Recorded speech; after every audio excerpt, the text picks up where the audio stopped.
Hello, good afternoon everyone. आप सभी का स्वागत है इस करंट अफेयर्स के सेशन में। Sonali welcome, Ashutosh welcome, Ram ji welcome, सात्विक welcome,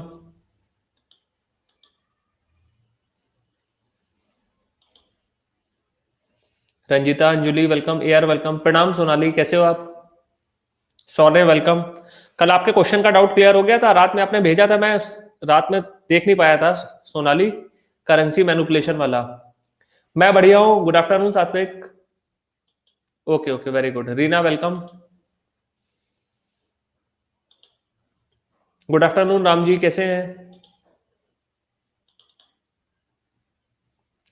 Sachinanand ji welcome, Khushboo welcome, Aarti welcome.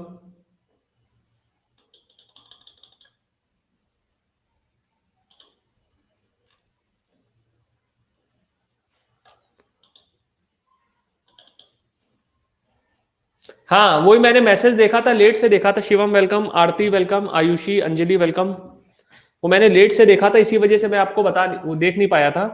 तब तक आशुतोष आपने कमेंट कर दिया था, तो फिर मैंने इसीलिए उस पर फिर कमेंट नहीं किया था। आपने सही बताया था करेंसी मैनिपुलेशन के रिगार्ड में।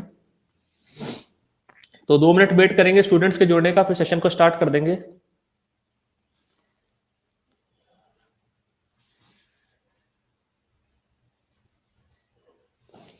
तब तक बताइए, करंट अफेयर्स में कोई डाउट आउट तो नहीं आ रहा है आप लोगों को? करंट अफेयर्स के कोई टॉपिक में डाउट वाउट?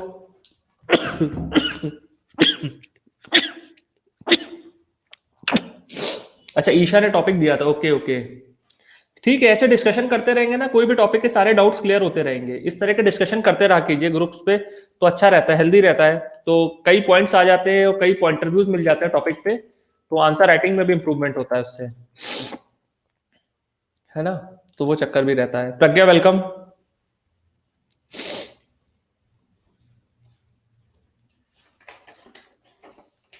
अच्छा अच्छा, चलिए, ऑफशोर पेट्रोल व्हीकल के बारे में आ रहा था।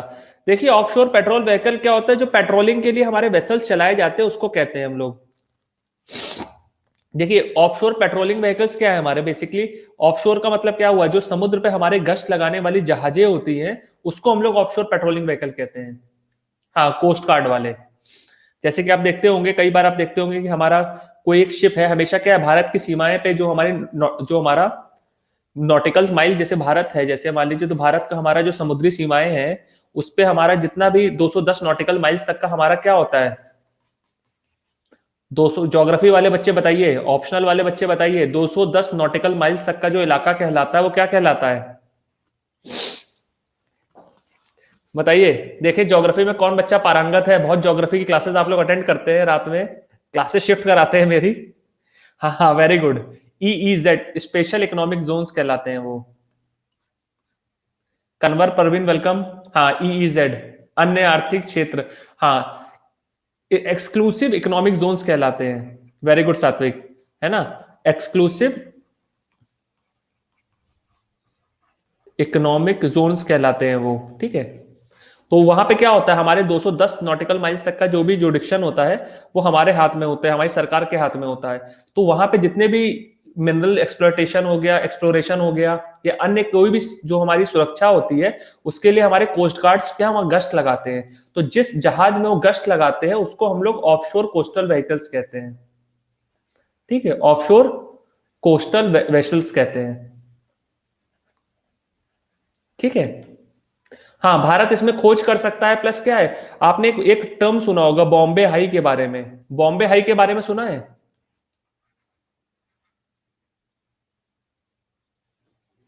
सोमालिया पायरेट्स तो है एक चीज है, सोमालिया पायरेट्स का तो बात है। लेकिन और भी कई कंट्री, जैसे चाइना है, चाइना क्या है, हमारे बॉर्डर में ना घुसा है ना?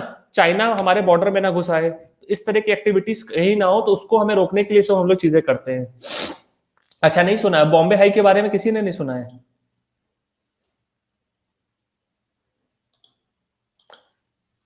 बॉम्बे हाई क्या है? Anjali welcome, Pallavi welcome.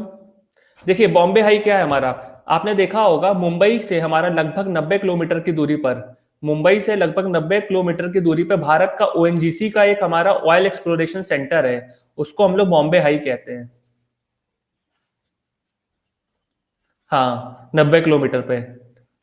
है ना, तो उसको हम लोग बॉम्बे हाई कहते हैं। तो ये ओएनजीसी इस पे ऑपरेट करता है, ठीक है। इस पे ओएनजीसी जो हमारा ऑयल एंड नेचुरल गैस है, हमारा विभाग है, वो इस पे ऑपरेट करता है, ठीक है।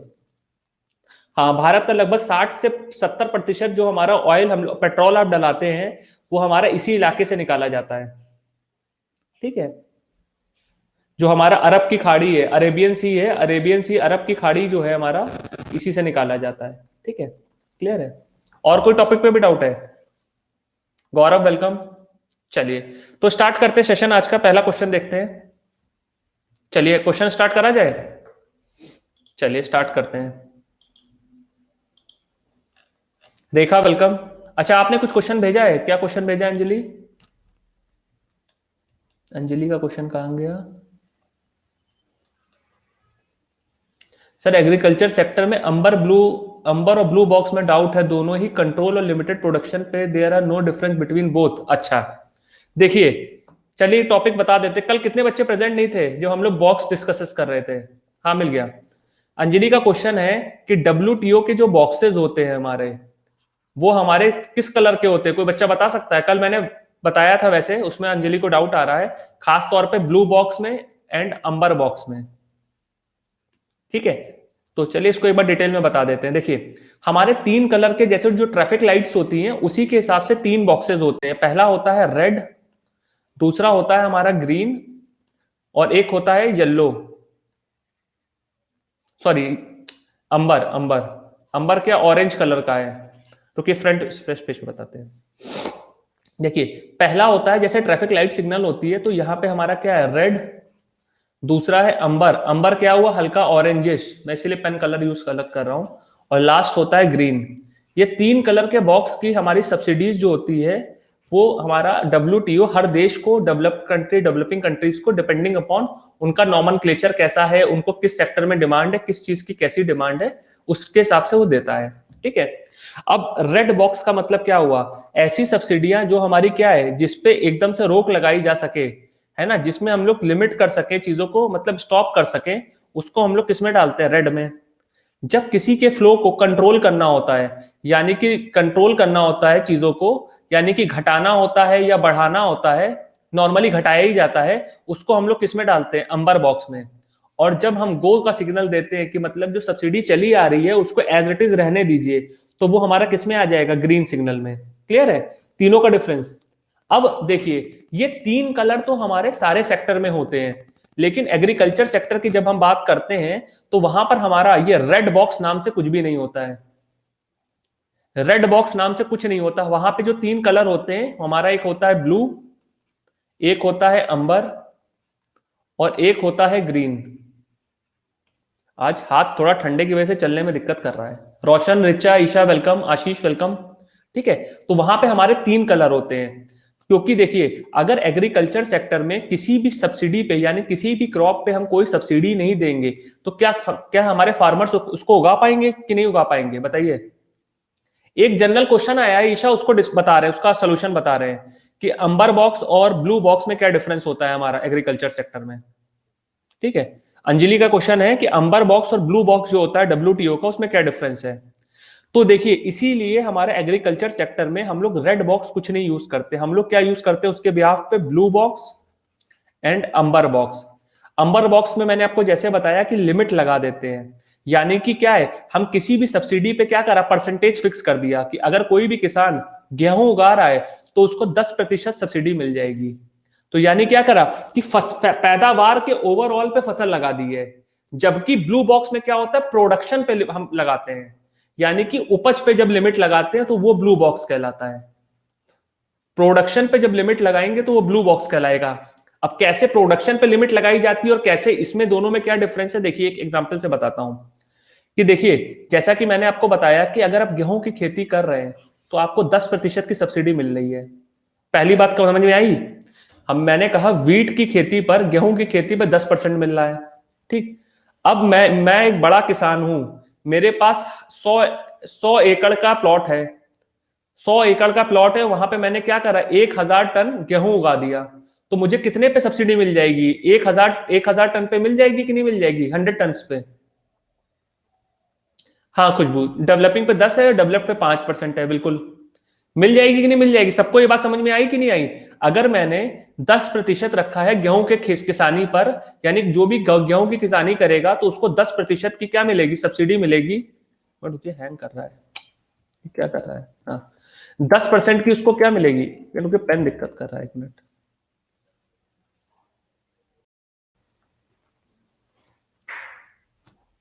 हाँ, उसको क्या मैंने कहा कि 10% की आपको मिल, क्योंकि पेन चलने में दिक्कत कर रहा है, 1 मिनट।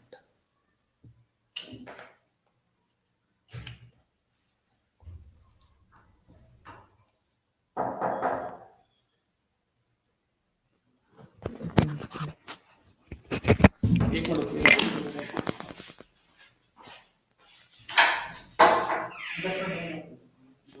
भैया, महेश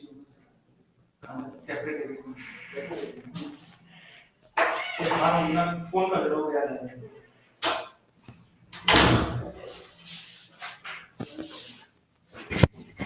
हाँ, 1 मिनट रुकिए।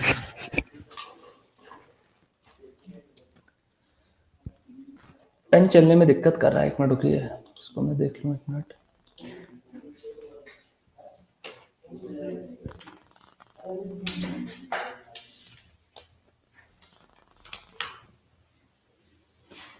हाँ ठीक है, चलिए देखिए 10% की जो मैं बात कर रहा हूं कि देखिए यहां पे क्या हो रहा है, किसान कितना भी बड़ा हो या छोटा हो उसको 10% मिलेगा। और उसके अपोजिट में आप देखिए, यहाँ पे कोई छोटा किसान है, उसके पास 50 एकड़ है, तो उसको क्या मिल रहा है? 50 टन पे मिल रहा है। तो क्या कर रहे हैं हम? प्रोडक्शन पे लिमिट नहीं लगा रहे हैं। आप चाहे जितना बड़ा एरिया ले आइए, आपको उससे ज्यादा क्या मिल रहा है? उस पर ज्यादा परसेंटेज कवर हो रहा है। यस और नो? यहां पे क्या हो रहा है, मैंने एक परसेंटेज को फिक्स कर दिया। ये क्या हो गया हमारा? अंबर बॉक्स सब्सिडी। यानी कि हमने गेहूं किसके किसानी पर 10% का परसेंटेज फिक्स कर दिया। तो इससे क्या हो रहा है? प्रोडक्शन फिक्स हो पा रही है कि नहीं हो पा रही है? अगर आपको ज्यादा वसूली करनी है तो आप क्या करोगे? ज्यादा इलाके में गेहूं उगाओगे, ज्यादा सब्सिडी ले लोगे, तो क्या होगा? आप ज्यादा एरिया में लगाने लगोगे। अंजलि, बात समझ में आई कि नहीं आई? क्योंकि आपको 10% दे रहे हैं, तो 10% के लिए आप क्या कर रहे हो? अगर आपको 50,000 रुपए चाहिए तो आप क्या करोगे? 5 लाख का काम करोगे। और आपको अगर 50 लाख चाहिए तो आप क्या करोगे? 5 करोड़ का एरिया लेकर के आओगे। अभी अभी रुकिए, तो अभी आप एक एक स्टेप चलिए, कूदने क्यों लगती है इतनी जल्दी? पहले इतनी बात देखिए, समझ में आई कि नहीं आई डिफरेंस? पहले इतना देखिए, आगे आगे मत कूदा कीजिए, जो मैं बता रहा हूं पहले उस पर फोकस कीजिए। मैं बिल्कुल बेसिक से लेके चल रहा हूं चीजें। बात समझ में आई? यहाँ पे क्या हो रहा है कि यहाँ पे पैसा क्या हो रहा है? पैसा अगर बढ़ रहा है तो एरिया बढ़ा रहे हैं। डोंट बी सॉरी, मतलब समझने की कोशिश करिए, क्योंकि मैं बिल्कुल बेसिक पे से उठा रहा हूँ चीजें। प्रियंका वेलकम। तो क्या हो रहा है, जितना ज्यादा आपको पैसा कमाना उससे ज्यादा काम कर रहे हैं। लेकिन ब्लू बॉक्स में क्या होता है, हम प्रोडक्शन को लिमिट करते हैं, कि यानी कि हम सिर्फ वीट पर सिर्फ 10,000 रुपए दे रहे हैं। यानी कि हमने रुपीस को फिक्स कर दिया। अब चाहे आपके पास 1,000 एकड़ एरिया हो, या यहां पर आपके पास क्या हो, 10 एकड़ हो, अगर आपने गेहूं उगाया है तो आपको 10,000 रुपए मिलेगा। तो यहाँ पे छोटा वाला किसान को फायदा होगा कि बड़े वाले को होगा? बताइए। अगर आपको 10,000 का सब्सिडी दे रहे हैं तो आप किसको करेंगे? फायदा कर रहे हैं? छोटे को होगा। अब समझ में आया अंजलि? क्लियर है? क्योंकि क्या हो रहा है, हमने प्रोडक्शन पे लिमिट कर दिया। अगर आपको 10,000 रुपए का मैंने खाद दिया, 10,000 रुपए की खाद दी, तो आप जितने छोटे एरिया में डालेंगे उतना क्या हो रहा है, प्रोडक्शन अच्छा होगा। और जितने बड़े एरिया में डालेंगे तो प्रोडक्शन की यानी गुणवत्ता कम होगी कि नहीं होगी? प्रोडक्शन की गुणवत्ता कम होगी नहीं होगी? तो प्रोडक्शन क्या हो गया, लिमिट नहीं हो गया हमारा? अंजलि, मैंने क्या कहा, पहले वाले में मैंने परसेंटेज फिक्स करी थी। तो परसेंटेज का मतलब क्या हुआ, जितना ज्यादा आप अनुपात में काम बढ़ाएंगे उसका परसेंटेज बढ़ेगा कि नहीं बढ़ेगा? बात समझ में आई? इसमें क्या किया मैंने, 10,000 रुपए फिक्स कर दिए कि मैं सिर्फ 10,000 रुपए दूंगा। 10,000 रुपए दूंगा, चाहे वो छोटा किसान हो गेहूं उगाने वाला, या बड़ा किसान हो। तो जो छोटा किसान होगा यहां पे क्या होगा,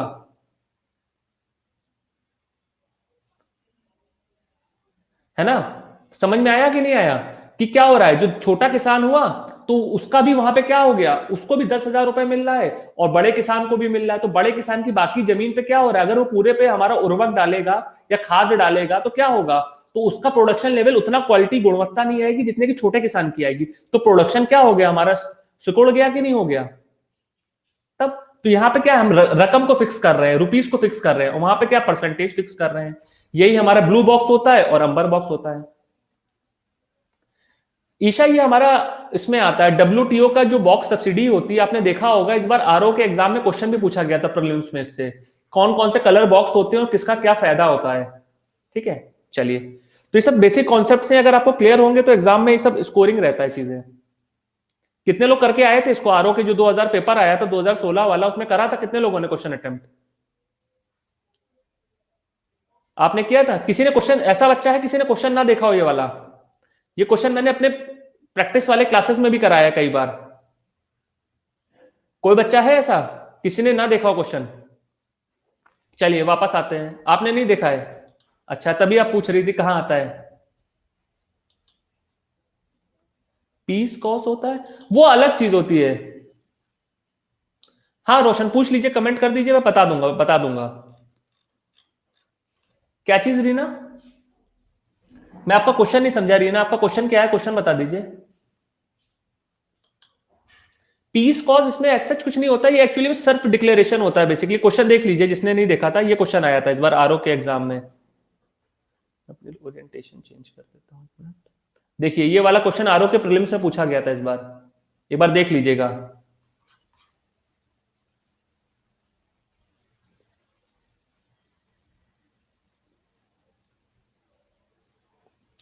दोनों में डिफरेंस है अंजलि, देखिए परसेंटेज फिक्स कर रहे हैं तो परसेंटेज में क्या हो रही है, आपको पैसा कमाने के लिए ज्यादा मेहनत करनी पड़ रही है। और ब्लू में क्या हो रहा है, अंबर में क्या हो रहा है, सॉरी ब्लू में क्या हो रहा है, प्रोडक्शन लिमिट हो जा रही है ना, कि इससे ज्यादा उसकी उपज होगी नहीं। ये क्या होता है बॉक्सी, कल मैंने इकोनॉमी की क्लास में देखा था। अगर आप एक काम कीजिएगा, इन सब क्वेश्चन को डिटेल में पढ़ना हो तो 6 जनवरी से मेरा बैच आ रहा है, तो उसमें हम लोग उसको डिटेल में कर लेंगे, क्योंकि ऐसे ये पूरी क्लास लैग कर जाएगी ये वाली, है ना। क्योंकि अपने आप में बड़ा टॉपिक है ये। देखिए मेरे 2 बैचेज स्टार्ट हो रहे हैं। एक तो आरओ का फाउंडेशन बैच है जो 21 तारीख से स्टार्ट हो रहा है। इसमें मेरा कोर्स इंडियन इकोनॉमी का 26 जनवरी से स्टार्ट हो रहा है, और इस वाले में 6 जनवरी से स्टार्ट हो रहा है। ये दिन में 12 बजे इसमें क्लासेस रहेंगी, इसमें दिन में 2 बजे से क्लासेस रहेंगी। तो ये 2 बैचेस आपके अभी रिसेंटली लॉन्च हुए हैं। इसके अलावा एक बैच और आने वाला है मेरा अभी, ठीक है। तो इन बैचेस में आप एनरोल कर लीजिए। एक 23 दिसंबर से स्टार्ट हो रहा है, 21 से हो रहा है ओवरऑल बैच। मेरी क्लासेस 6 जनवरी से है, इसमें 26 जनवरी से है, ठीक है। तो इन सब बैचेस में अपने आप को एनरोल कर लीजिए, तो आपके मैक्सिमम टॉपिक्स जो हैं बेसिक कवर कर लेंगे।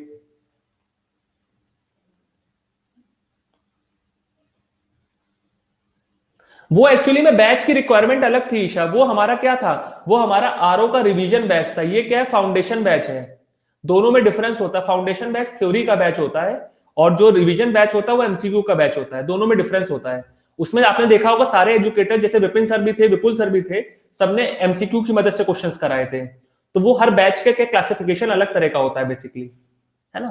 तो ये जैसे क्या फाउंडेशन बैच है, वो आपने देखा होगा, वो दूसरा बैच था हमारा, उसमें सारे एजुकेटर्स के एमसीक्यू हुए होंगे, ठीक है।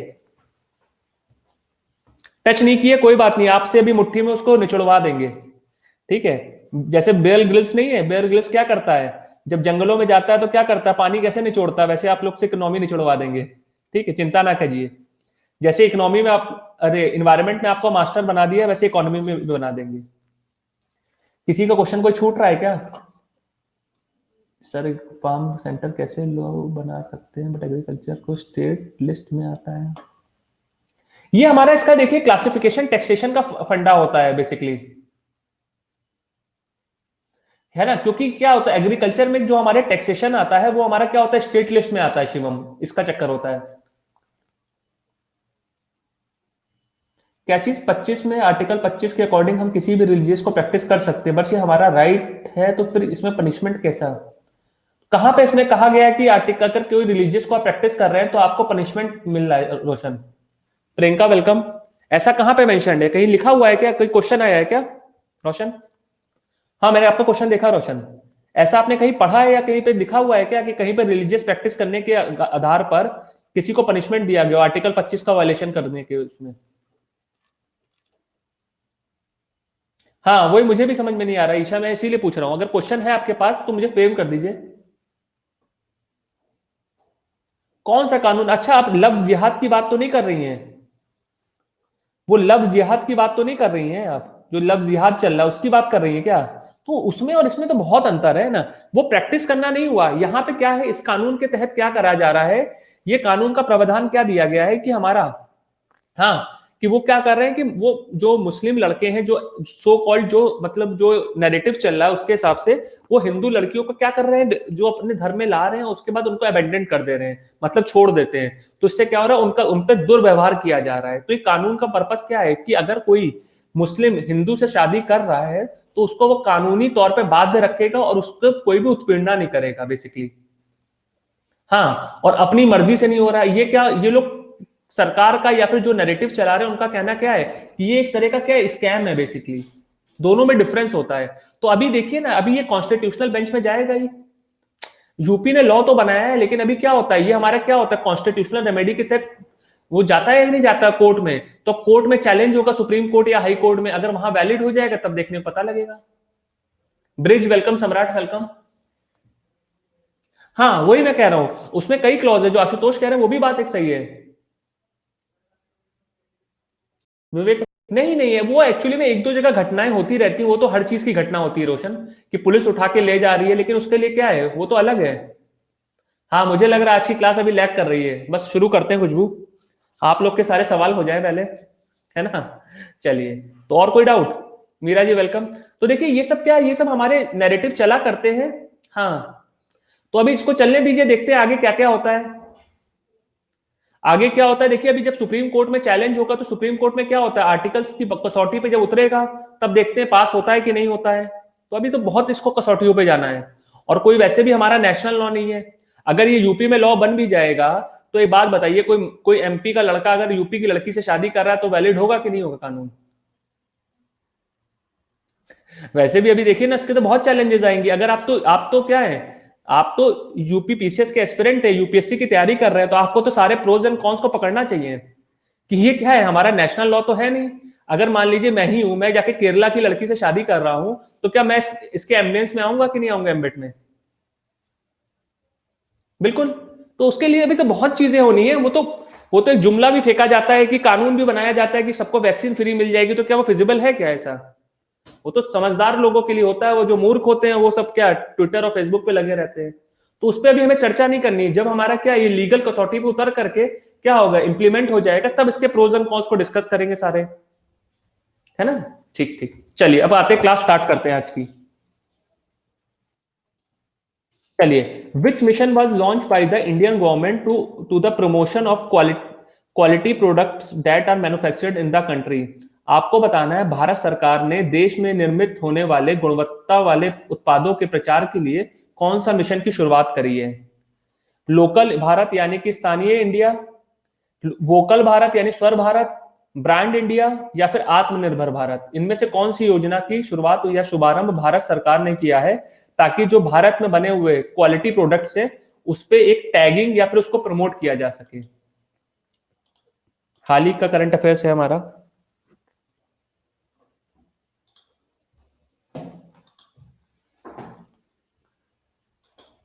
बच्चे क्लीन बोल्ड होते हुए, मेरी क्लास में क्वेश्चन ऐसे थोड़ी ना आ जाएगा ये वाला आत्मनिर्भर भारत क्या है?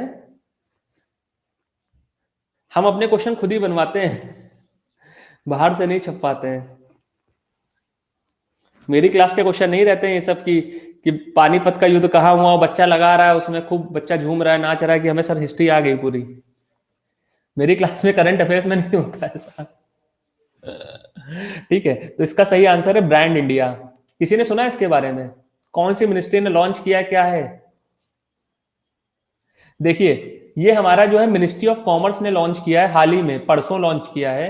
इसके तहत क्या होगा, कोई भी विदेशी कंपनी या भारत की कंपनी अगर कोई भी स्थानीय प्रोडक्ट में 20% इंडियन आइटम्स का यूज करेगी, तो उसको हम लोग क्या करेंगे, ब्रांड इंडिया का टैग दे देंगे।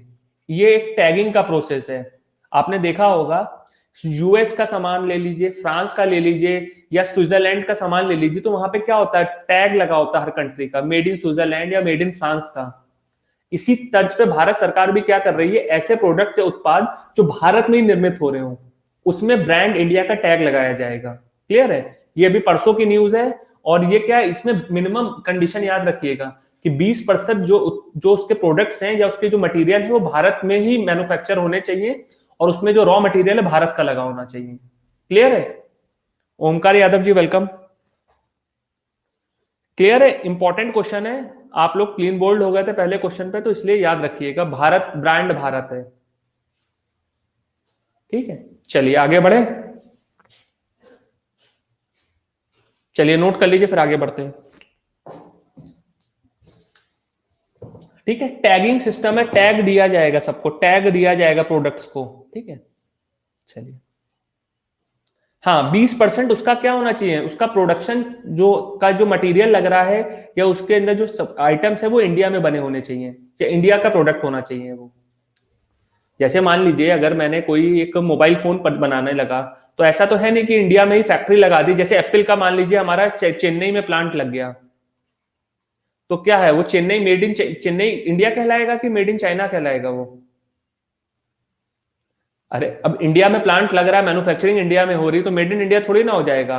लेकिन क्या हो रहा है, उसके प्रोडक्ट बाहर से हम लोग एक्सपोर्ट कर रहे हैं, तो उसमें अगर 20% जो रॉ मटेरियल या प्रोडक्ट्स लग रहे हैं उसकी मैन्युफैक्चरिंग इंडिया में हो रही है, तो वो उसको ब्रांड भारत मिलेगा, ब्रांड इंडिया मिलेगा। क्लियर है? अगर उसके अंदर रॉ मटेरियल, क्योंकि क्या हो रहा है, आप देखिए ना, एप्पल के पीछे क्या लिखा रहता है, assembled in China, made in California और असेंबल्ड इन चाइना लिखा रहता है। तो ऐसे भारत के लिए भी क्या लिखा है, असेंबल्ड इन इंडिया, असेंबलिंग हो रही है इंडिया में उसकी, ना कि मेड इन इंडिया है। दोनों में डिफरेंस होता है।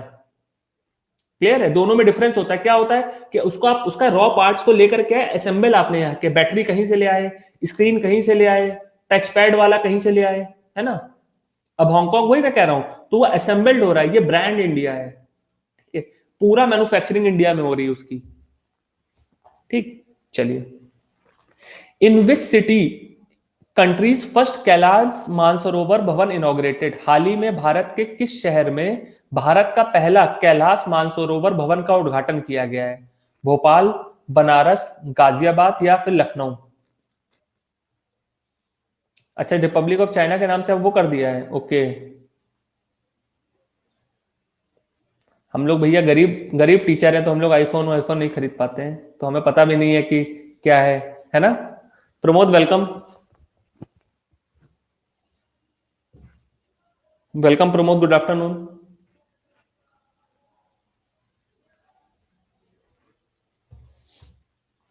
आज 4 बजे की स्पेशल क्लास लगाई है इकोनॉमी की, तो उसमें हम लोग जो है नेशनल इनकम को डिस्कस करेंगे। आज 4 बजे हमारी इंडियन इकोनॉमी की क्लास है, नेशनल इनकम को डिस्कस करेंगे। हमारे पास है लेकिन पुराना है, पुराना। ये देखिए बच्चों के मत बढ़ गए इसमें। इसका सही आंसर है गाजियाबाद। गाजियाबाद में भारत का पहला कैलाश मानसरोवर भवन बनने जा रहा है, इंपॉर्टेंट है, याद रखिएगा। ठीक है, कैलाश मानसरोवर भवन जो है भारत का पहला गाजियाबाद में बनने जा रहा है, नोट कर लीजिए, इंपॉर्टेंट है, यूपी स्पेशल भी है ये, करंट अफेयर्स और नेशनल इंपॉर्टेंस का भी है। देखते हैं अगर मिलता है तो इसका आपको इमेज दिखा देते हैं तो याद हो जाएगा।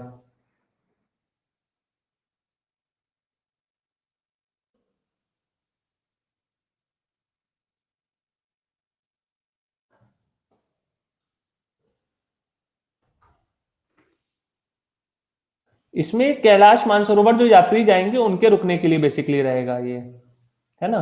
तो इनके लिए बनाया गया है। ये देखिएगा, अगर आप, मैं दिखा देते हैं आपको।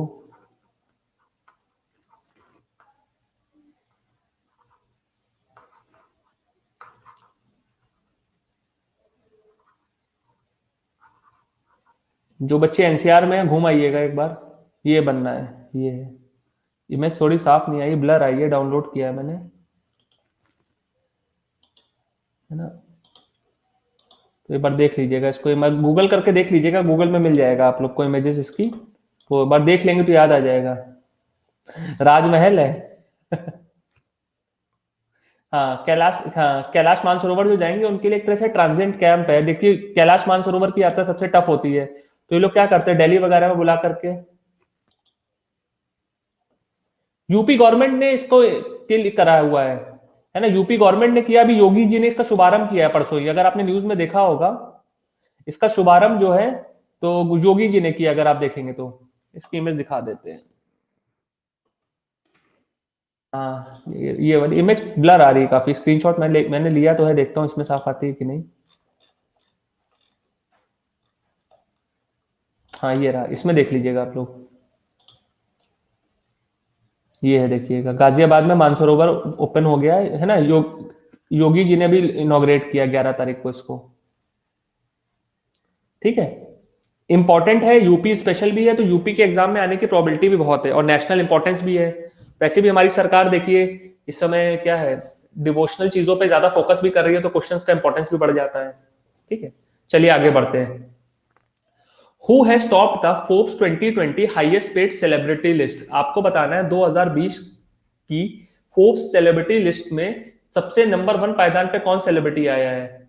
लियोनल मेसी, ब्रैड पिट, कैली जेनर या फिर क्रिस्टियानो रोनाल्डो? नहीं नहीं, डेट का क्या करेंगे अंजलि, डेट नहीं पूछते हैं। इतने भी बुरे दिन नहीं आए हैं हम लोग के कि हम लोग से डेट वेट पूछे। अगर ये पूछने लग जाएंगे तो हम लोग के लिए बुराई है ये, है ना। कितनी डेट्स आप याद कर लोगे डेट्स की, इनॉग्रेशन की? और डेट बताने का मेरा पर्पस क्या था कि रिसेंट न्यूज है बेसिकली, और कुछ नहीं था।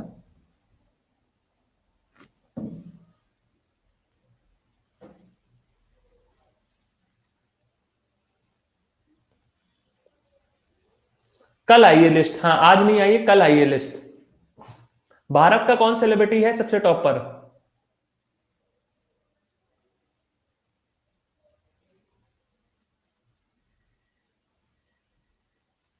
क्या चीज अब तक खाता का खाता खुला, अच्छा खुला। भारत का विराट कोहली नहीं है, विराट कोहली नहीं है। देखिए नंबर 1 पे केएल जेनर है, और सबसे 52वें नंबर पे भारत के हैं अक्षय कुमार।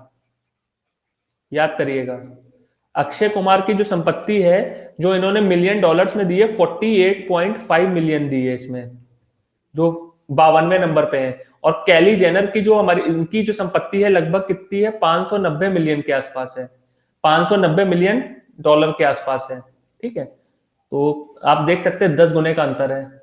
इन्हीं को ही जोड़ लीजिए तो लगभग हमें लगता है 350 करोड़ रुपए के आसपास आना चाहिए, है ना। 500 350 करोड़ के आसपास आना चाहिए। ये एक ब्रिटिश वो है, सेलेब है, ब्रिटिश सेलेब है ये। मुझे इनके बारे में इतना जानकारी नहीं है शिवम, ये लेकिन सेलेब है ये।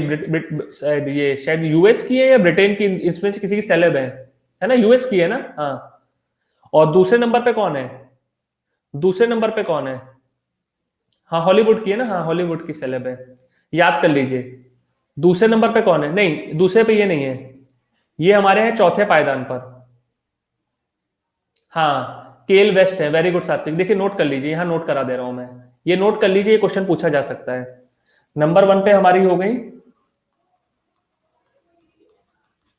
कैले जेनर। नंबर 2 पे कौन हो गए? नहीं नहीं, रॉक नहीं है, रॉक तो 90 नंबर पर है। अच्छा 2 दिन से पढ़ा नहीं करंट अफेयर, कोई बात नहीं। तीसरे पे रॉजर फेडरर है।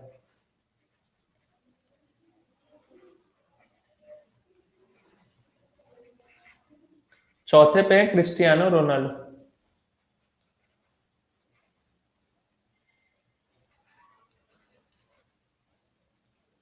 नहीं नहीं नहीं, क्रिस्टियानो रोनाल्डो। और 5th पे कौन है? Lionel Messi.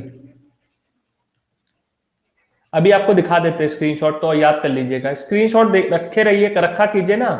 और भारत के कौन है? अक्षय कुमार, 52वें पायदान पर। ठीक है, तो ये क्वेश्चन पूछा जा सकता है, इंपॉर्टेंट है ये। ठीक है, ये क्वेश्चन इंपॉर्टेंट है, क्योंकि देखते हैं ना एक बार स्क्रीनशॉट निकालते हैं ना, तो चेहरा एक बार देखेंगे तो याद हो जाएगा।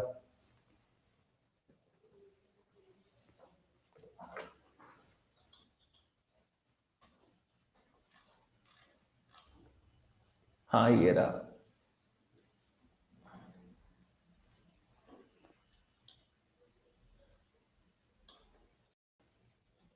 संपत्ति भी दी हुई है सबकी, अगर आप देखोगे तो।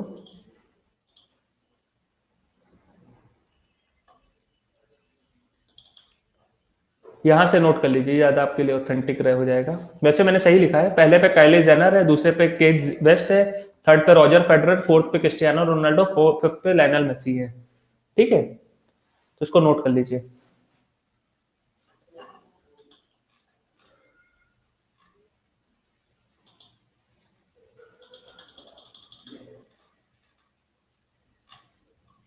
नोट, फिर आगे बढ़ते हैं।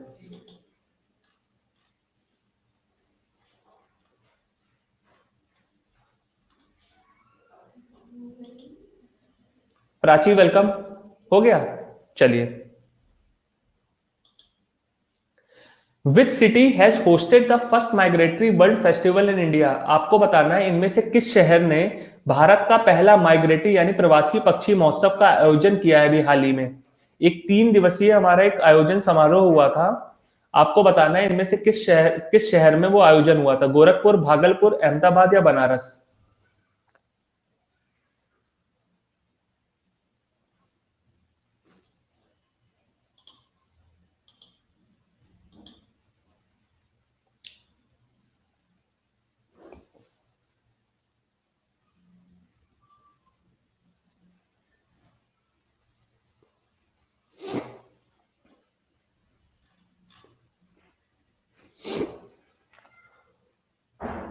बच्चे क्लीन बोल्ड, वो क्या होने जा रहा है, बच्चे हमारे कंफ्यूज हो रहे हैं CMS से, जो फरवरी 2022 में 2021 में होना है। और यहाँ पे क्या होना है, जो होस्ट हो चुका है, जहां पे आयोजित किया गया है, मैंने क्या कहा गया, 3 दिवसीय है। क्वेश्चन पे फोकस किया कीजिए तो आंसर निकल आएगा, एलिमिनेट कर लेंगे ऑप्शंस को। हमारा गोरखपुर में कौन सा होने वाला था, कंजर्वेशन माइग्रेटरी स्पेशीज का होने वाला है कन्वेंशन, जो कि फरवरी में होगा। और ये हमारा हुआ है भागलपुर बिहार में। क्लियर है, 3 दिवसीय समारोह अभी आयोजित किया गया था भागलपुर में, बिहार में। नोट कर लीजिए, भारत का पहला था माइग्रेटरी स्पेशीज बर्ड का।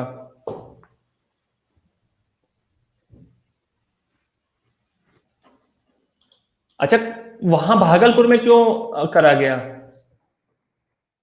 भागलपुर में ही क्यों किया गया?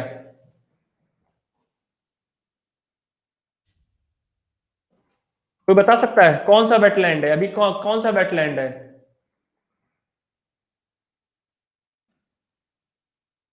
वहां पे कौन सा वेटलैंड है बताइए, अभी रामसर में जोड़ा गया है कि नहीं जोड़ा गया है? ये सब याद रखिए, करंट अफेयर्स के क्वेश्चंस है। कबड़ताल है, ये हाल ही में किसमें जोड़ा गया, भारत का रामसर साइट में आया है कि नहीं? भारत की रामसर साइट की सूची बढ़ी है कि नहीं बढ़ी है 2 लेक्स जुड़ने के बाद? पहला कौन सा जुड़ा था, आसन।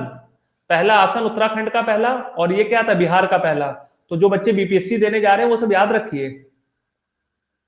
हाँ, आते हैं वहां पर, अब 41 हो गए। तो आपको क्या करना है, ये सब याद रखिए, सब देखिए एक दूसरे से कोरिलेटेड है करंट अफेयर्स।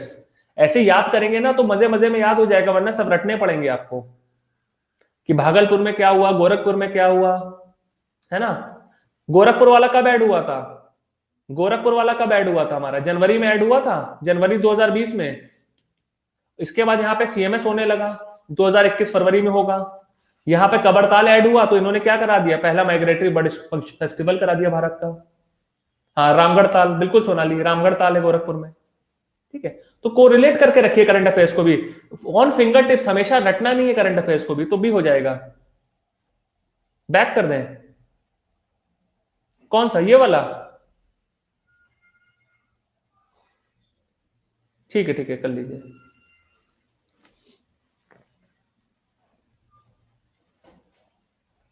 चलिए, ठीक है, क्लियर है सबको, आगे बढ़े। चलिए, नोट कर लिए सबने, आगे बढ़े। एक ही बच्चे का भी आया, चलिए नोट कर लीजिए, फटाफट बढ़ते हैं आगे। चलिए, which country has topped in the human development report 2020? हाल ही में हमारी ह्यूमन डेवलपमेंट यानी मानव विकास रिपोर्ट 2020 जारी करी गई है। तो आपको बताना है इनमें से किस देश ने प्रथम स्थान हासिल किया है, नॉर्वे ने, स्विट्जरलैंड ने, ऑस्ट्रिया ने या डेनमार्क ने? बहुत ही इजी क्वेश्चन है वैसे।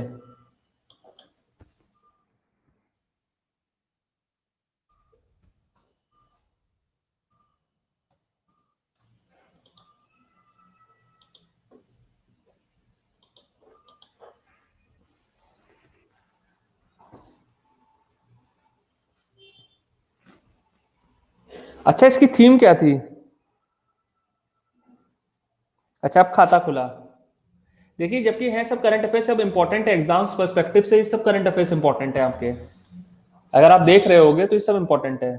हाँ, वेरी गुड सात्विक, वेरी गुड। इस साल की इसकी थीम क्या थी हमारी? द नेक्स्ट फ्रंटियर, यानी कि अगला जो हमारा पड़ाव है वो है ह्यूमन डेवलपमेंट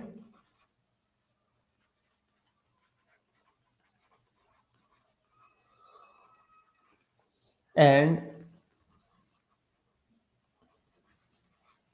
एंथ्रोपोसेन।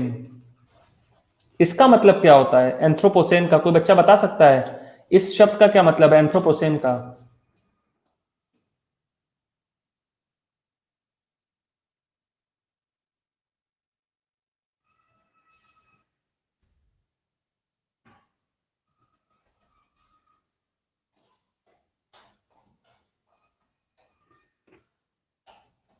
किसी को नहीं पता एंथ्रोपोसेन का क्या मतलब है?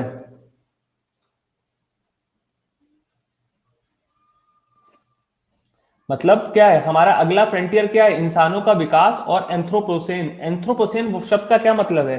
जो हिंदी मीडियम वाले छात्र हैं वो क्या सोच रहे होंगे कि सर ने ये क्या बड़ा बड़ा शब्द लिख दिया।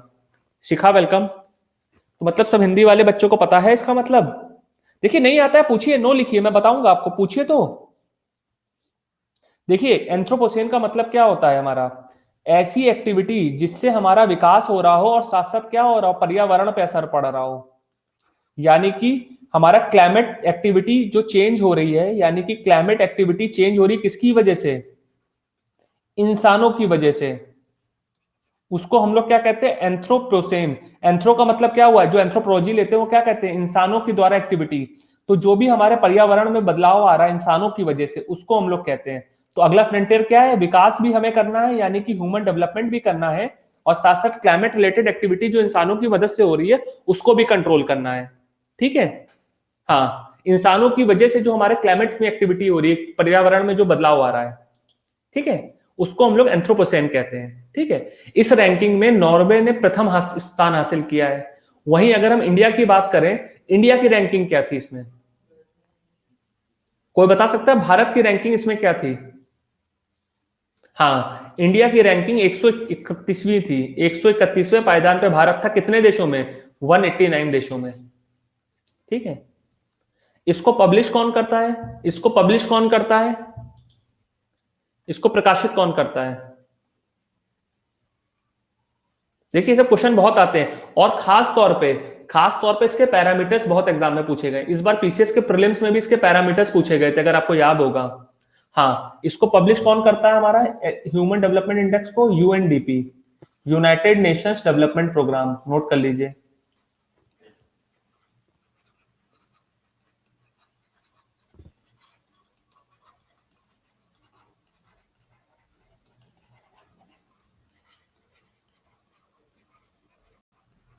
ठीक। और इसके बाद इसके पैरामीटर्स या इंडिकेटर्स कौन कौन से हैं? कितने पैरामीटर्स होते हैं? शिवानी वेलकम। इसमें कितने पैरामीटर्स हमारे होते हैं?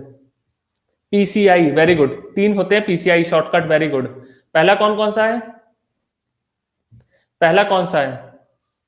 पहला है हमारा लाइफ एक्सपेक्टेंसी एट बर्थ, यानी कि जन्म के समय पर हमारी जो जीवन की क्या है, अनुपात है, वो कितना है?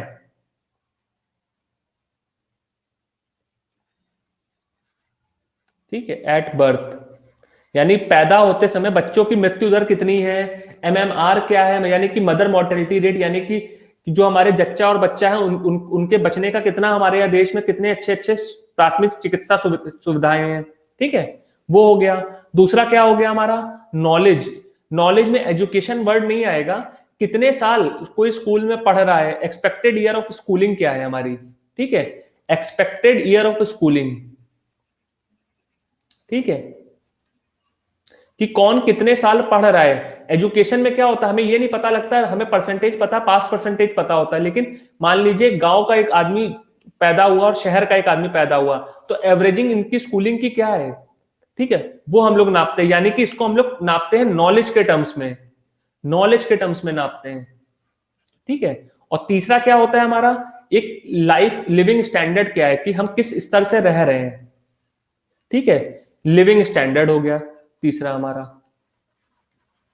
क्लियर है। शुरुआत से देखिए, पैदा पैदा होते टाइम क्या हमारा जन्म का अनुपात है, कितने लोग जीवित हो रहे हैं, कितने लोग बच्चे मृत्यु पैदा हो रहे हैं, कि जन्म के समय माँ की मृत्यु हो जा रही है, तो वो सब चीजें कैलकुलेट।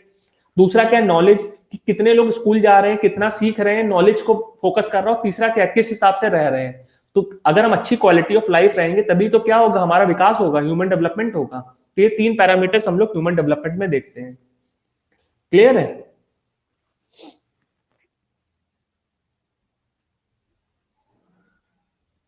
चलिए नोट कर लीजिए, फिर आगे बढ़ते हैं।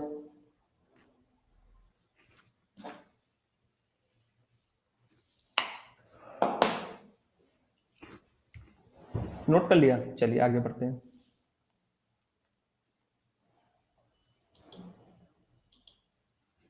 Between which country first TWC meeting held. TWC का फुल फॉर्म कोई बच्चा बता सकता है? Trilateral working group. अभी 3 देशों की हमारी ट्राइलेटरल वर्किंग ग्रुप की एक मीटिंग हुई है।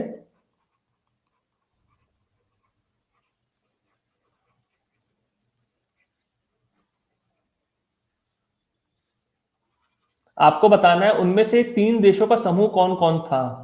Bharat, Iran, USA, India, Iran, Uzbekistan, India, Bangladesh, Bhutan, या फिर इंडिया, रशिया, यूएसए। हाँ, पोर्ट के लिए, वेरी गुड।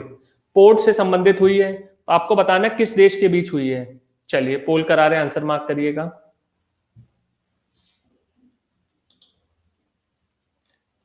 आपका कमेंट दिखा नहीं शिवानी किसी को। शिवानी ने आंसर दे दिया इसका कमेंट में, लेकिन किसी बच्चे को दिखा नहीं है। आप प्लस पे नहीं है ना शिवानी, इसलिए।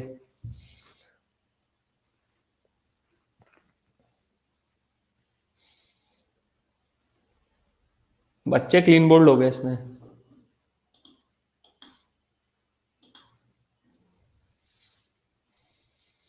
चलिए, तो इसका सही आंसर है ऑप्शन नंबर बी हमारा, भारत, ईरान और उज्बेकिस्तान। आपको पता होगा कि हमारा ईरान में भारत ने क्या, चाबार पोर्ट को विकसित कर रहा है। तो चाबार पोर्ट के डेवलपमेंट को लेकर के हमारे 3 देशों के बीच, भारत, ईरान और उज्बेकिस्तान के बीच TWC, यानी जो 3 देशों की वर्किंग ग्रुप की मीटिंग पहली बार आयोजित हुई है, ठीक है। नोट कर लीजिए। Faiza welcome, Faiza Ansari ji welcome.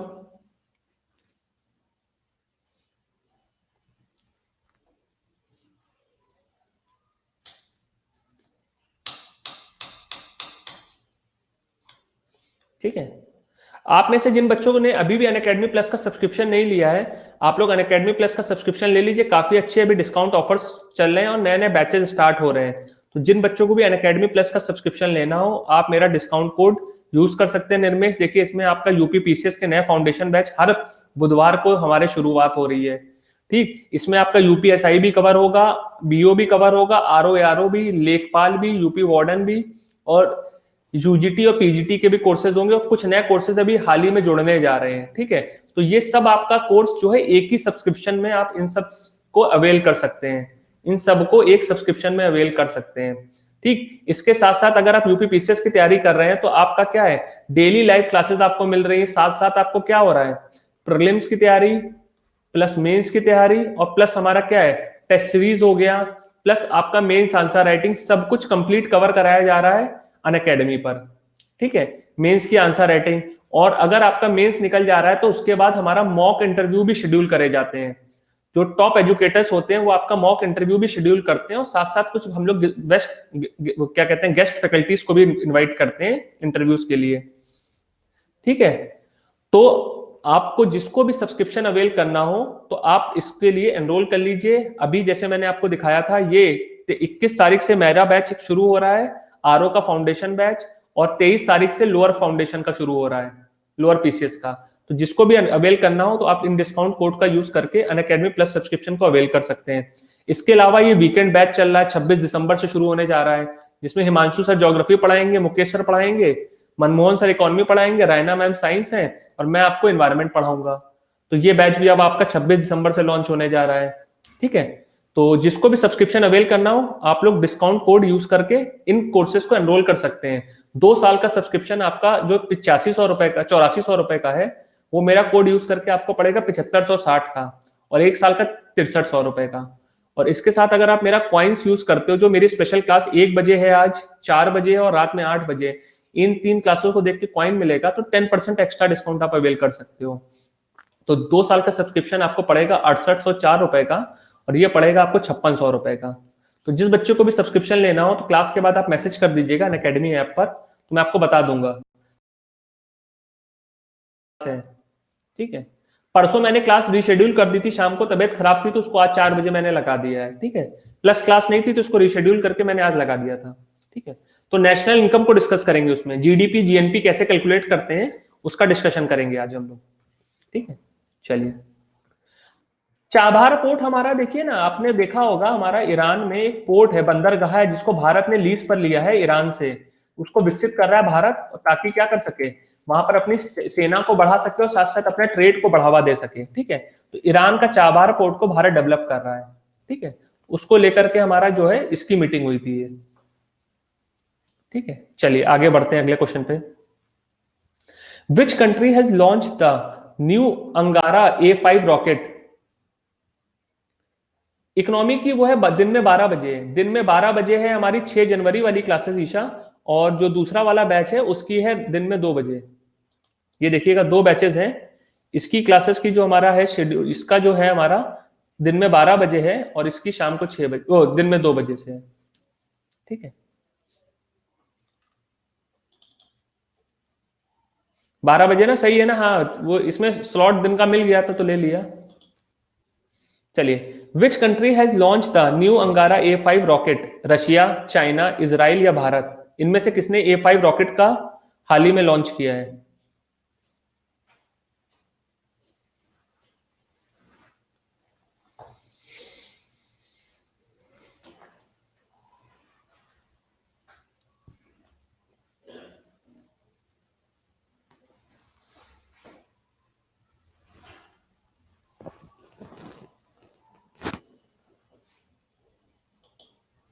विशाल वेलकम, सिंचन नोहरा जी वेलकम, आप सभी का स्वागत है इस करंट अफेयर के सेशन में।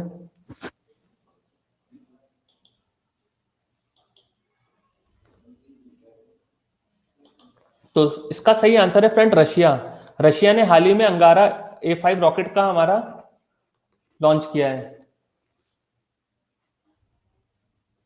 चलिए, what was the name of the Indian navy second project 17A frigate which was recently launch by the GRSE Kolkata? GRS का नाम मालूम है कि नहीं मालूम है? फुल फॉर्म पता है किसी बच्चे को? मैं शॉर्ट में इसलिए लिखता हूं ताकि आपका जीके टेस्ट कर सकें। चलिए, हमारा बागान से रिलेटेड है। GSRE की फुल फॉर्म जो है हमारी बागान से रिलेटेड है, कोई बता सकता है?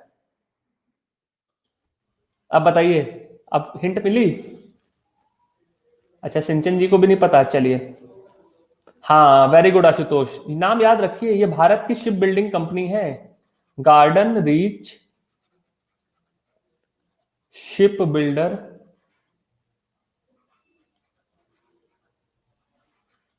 है। क्या चीज? हाँ, and engineering limited. Ship builder से, यार्ड नहीं है, शिप यार्ड्स नहीं है। ठीक है। इनके द्वारा बनाई गई भारत की जो सेकंड प्रोजेक्ट है हमारा 17A, जो हमारी क्या है, नौका है नौसेना की, उसका नाम बताना है आपको। क्या है? शौर्य, हिमगिरी, पर्वत या फिर शिवा? इनमें से किस नाम से बनाई गई है आपको बताना है।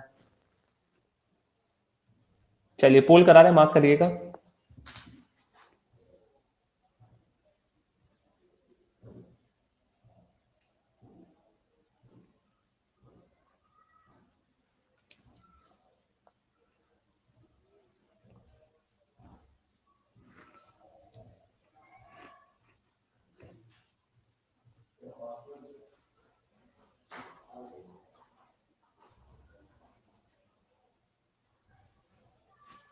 तो जो बच्चे पहली बार मेरी क्लास में जुड़े हैं, आप लोग अनअकैडमी पे फॉलो कर लीजिएगा, ताकि क्लास की नोटिफिकेशंस वगैरह आपको टाइमली मिलती रहे।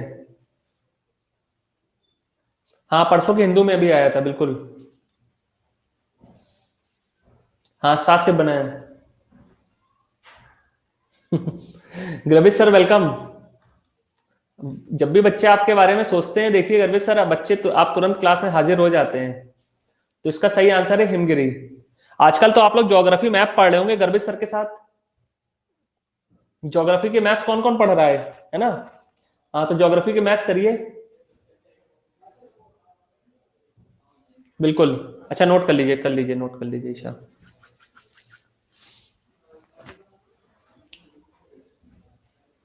भैया जॉब क्या कहते हैं, ज्योग्राफी के जो मैप्स है उसमें मास्टर बनने के लिए गर्विश सर को पकड़ लीजिए आप लोग। गर्विश सर को कर लेंगे तो पूरा हो जाएगा। अच्छा साउथ ईस्ट मैपिंग बताई थी, ओके। सही है सर जी, सही है। तो कवर हो गया, पपुआ न्यू गिनी आइलैंड्स वगैरह सब कवर हो गए हम लोग के। इंडोनेशिया आइलैंड, कलिमस्तान। हाँ बी वॉज करेक्ट, इसका बी करेक्ट है, हिमगिरी। कोई डाउट है इसमें आपको? सिंचन जी। अच्छा अच्छा, ठीक है ठीक है। चलिए नोट कर लिया हो तो बताइए, आगे बढ़ते हैं। ठीक है।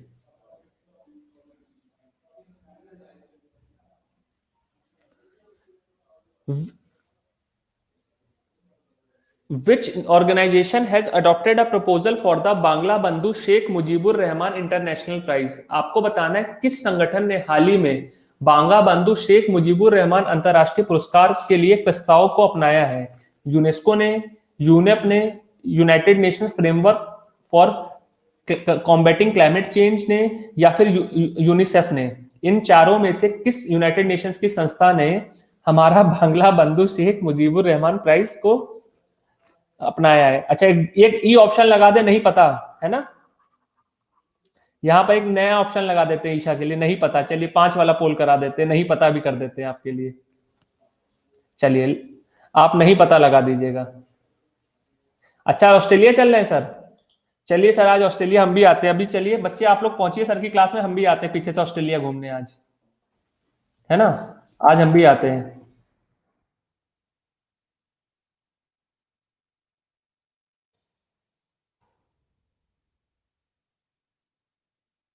इसके लिए बनाया गया प्राइस कोई बच्चा बता सकता है? बच्चे तो साफ हो गए इसमें।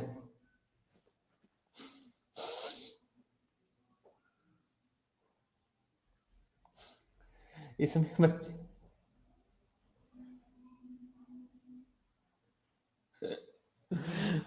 बच्चे जो है लगा भी दिए और साफ भी हो गए इसमें, है ना? अच्छा ए और डी में कंफ्यूजन था सिंचन, कोई बात नहीं। हाँ क्रिएटिव इकोनॉमिक्स के लिए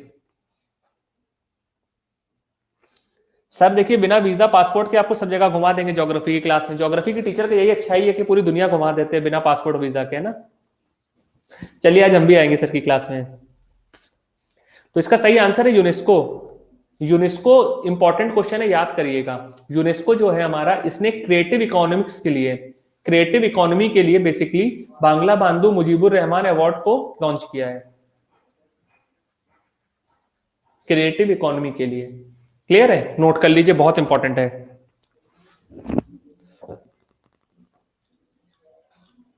आज के करंट अफेयर्स लग रहा है बच्चों के सब, मैक्सिमम बच्चों के सर के ऊपर से गए हैं, है ना? मोस्ट रिसेंट थे लेकिन सारे क्वेश्चन आज इंपॉर्टेंट थे।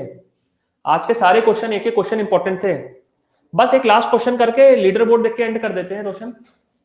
अब ज्यादा बोर नहीं करेंगे, हम भी ऑस्ट्रेलिया घूमने चल रहे हैं सर के साथ।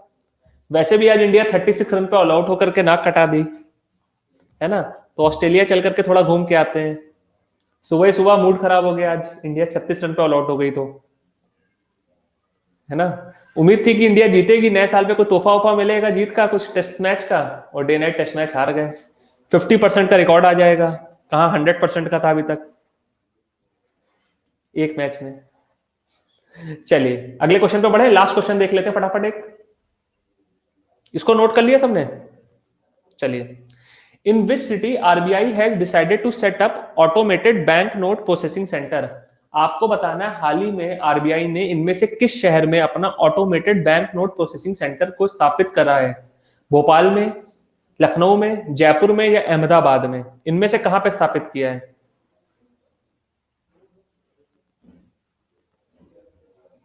बहुत इंपॉर्टेंट क्वेश्चन है, बहुत इंपॉर्टेंट क्वेश्चन है इस साल के लिए।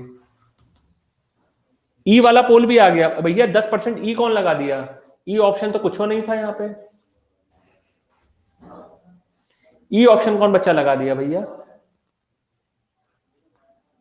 मैंने ई भेज दिया था क्योंकि लास्ट वाला था इस वजह से। चलिए डी भी लगा रहे थे तब भी गलत था आपका। चलिए बस डी भी लगाते तब भी गलत हो जाता। लीडर बोर्ड देख लेते फिर डिस्कस करते हैं। सात्विक फर्स्ट में क्या बात है? सात्विक का देखिए 100% पोल आया है। सात्विक डेली करंट अफेयर्स पढ़ रहे हैं, बहुत बढ़िया। फिर सेकंड पे सोनाली है, वेरी गुड सोनाली। थर्ड पे आशुतोष, फोर्थ पे है खुशबू, फिफ्थ पे है ईशा, सिक्स पे गौरव, सेवंथ पे प्रज्ञा है, एट्थ पे रेखा, नाइन्थ पे शिवम एंड 10th पे रोशन है। तो सभी लीडर पोस्ट टॉपर को कांग्रेचुलेशन। इसका सही आंसर है जयपुर। कोई बात नहीं आशुतोष, करंट अफेयर्स में थोड़ा फैक्चुअल भी हो जाता है ना। तो इसका सही आंसर है जयपुर। हाल ही में जो है जयपुर में हमारी जो है आरबीआई ने अपने एक बैंक ऑटोमेटेड प्रोसेसिंग सेंटर का इस्तेमाल किया, ताकि क्या है जो करेंसी की शॉर्टेज रहती है उसको दूर किया जा सके। आप देखते होंगे जब फेस्टिव सीजन आता है या नॉर्मल जब हमारा कोई सीजन होता है तो उसमें क्या होता है, मैरिज सीजन में भी करेंसी क्रंच हो जाता है, लोग कैश ज्यादा विड्रॉ करते हैं, तो उसकी वजह से कैश को हैंडल करने में थोड़ा समय दिक्कत ज्यादा हो जाती है बैंक को। इस समस्या को दूर करने के लिए इन्होंने automated bank notes processing centre को वहां पे स्थापित किया है। क्लियर? तो बबीता जी वेलकम। अच्छा पढ़े नहीं थे, कोई बात नहीं, रिवाइज करते रहिए करंट अफेयर्स। तो बस देखिए इंट्यूशन का ही खेल होता है, मैक्सिमम क्या होता है पढ़े होते हैं, बस एग्जाम में करना होता है ना। तो वो पूरा हमारे इंट्यूशन का ही खेल आ जाता है वैसे भी। ठीक है, तो जयवीर सिंह जी वेलकम। आप लोग काफी लेट से जुड़े हैं, तो जो बच्चे पहली बार जुड़े हो आप लोग अनअकैडमी पे फॉलो कर लीजिएगा। साथ साथ जिन बच्चों को प्लस सब्सक्रिप्शन लेना हो क्लास के बाद मैसेज कर दीजिएगा, और अनअकैडमी पर आप मुझे फॉलो कर लीजिएगा, ताकि 4 बजे इकोनॉमी की क्लास जिसमें हम लोग सकल घरेलू उत्पाद या सकल राष्ट्रीय उत्पाद इनको कैसे कैलकुलेट करते हैं इस पे डिस्कशन करेंगे। ये हमारी स्पेशल क्लास होगी, फ्री ऑफ कॉस्ट क्लास रहेगी, तो इसको आप लोग अटेंड करिएगा। एज अ डेमो है वो आप लोगों के लिए कि प्लस पे किस तरह के कंटेंट हम लोग प्रोवाइड करते हैं, उसकी क्वालिटी आपको यहाँ पता लगेगी। ठीक है, तो फिर सेशन को यहाँ पे एंड करता हूँ फ्रेंड्स, मिलते हैं फिर नेक्स्ट क्लास में 4 बजे से। चलिए थैंक यू ज्वाइन करने के लिए session. Bye bye, have a great day. Bye bye, thank you.